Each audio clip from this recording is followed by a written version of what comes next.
যাদের দীর্ঘদিন বাচ্চা হচ্ছে না তাদেরও বাচ্চা হওয়া সম্ভব।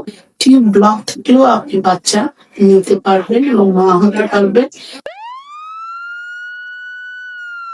আসসালামু আলাইকুম, আমি প্রফেসর রুনা লায়লা বলছিলাম, medical director Uttara fertility centre থেকে। আমি প্রতি মাসের প্রথম এবং তৃতীয় শুক্রবার ঘোড়াশাল ডক্টরস পয়েন্ট কনসালটেশন সেন্টারে রোগী দেখি। দুপুর 3টা থেকে সন্ধ্যা 6টা পর্যন্ত আমি কাজ করছি গাইনি এবং বন্ধ্যাত্ব বিষয় নিয়ে এবং আইভিএফ নিয়ে কাজ করছি অনেকদিন যাবত। আপনাদের যারা ইনফার্টিলিটি সমস্যায় ভুগছেন, যাদের অনেকদিন ধরে বাচ্চা হচ্ছে না, তাদের যদি সব প্যারামিটার ঠিক থাকে তাহলে আমরা তাদের আইভিএফ করি 3 বার। আইভিএফ করেও যদি পজিটিভ না হয় সেক্ষেত্রে আপনি আইভিএফ করতে পারেন। এছাড়া যাদের হাজবেন্ডের শুক্রাণু কম, ধরেন 15 মিলিয়নের কম হইলে আমরা টেস্ট টিউব করি, 15 মিলিয়নের বেশি হইলে আমরা আইওএ করি। তো অনেকেই আইওএ 3, 4, 5 বার করে করতে চায়, শুধু আইওএ করতে চায়। আসলে 3 বার যার আইওএ করে পজিটিভ হয় না তার আইভিএফ এই যাওয়া উচিত। আর যাদের টিউবের সমস্যা আছে আপনারা আগে টিউব টেস্ট করবেন, আসলে টিউব ব্লক আছে কিনা। এটা বিভিন্ন ভাবে করা যায়। আমরা যদি সিস এবং হিস্টেরোসালফিঙ্গোগ্রাফিতে পাই যে টিউব বন্ধ আছে, সেটা কিন্তু আমরা ল্যাপারোস্কোপিক্যালি কনফার্ম করি।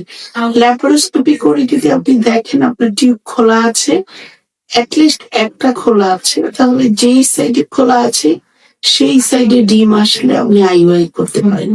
আর যদি দেখেন যে না 2টা টিউবই ব্লক, তাহলে আপনাকে কিন্তু টেস্ট টিউব পদ্ধতির মাধ্যমে বাচ্চা নিতে হবে। আর যাদের টিউব নষ্ট হয়ে গেছে, টিউব হাইড্রোসালফিক্স আছে, ইনফেকশন অনেক বেশি, তাদের কিন্তু টিউবাল ক্লিপ করে দিয়ে অথবা টিউবটাকে কেটে আলাদা করে দিতে হবে ইউটেরাস থেকে।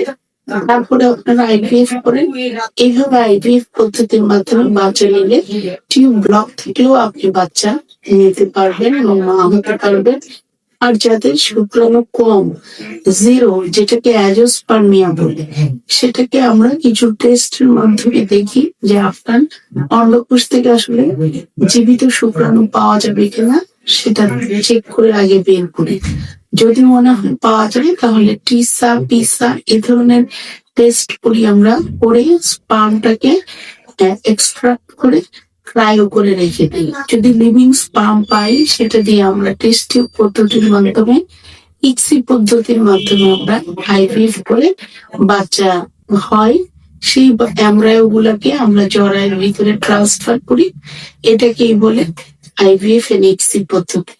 তো যাদের বাচ্চা হচ্ছে না, যাদের বন্ধ্যাত্বের এই ধরনের প্রবলেম গুলো আছে, তারা আমার সাথে ঘোড়াশাল ডক্টরস পয়েন্ট কনসালটেশন সেন্টারে যোগাযোগ করতে পারেন।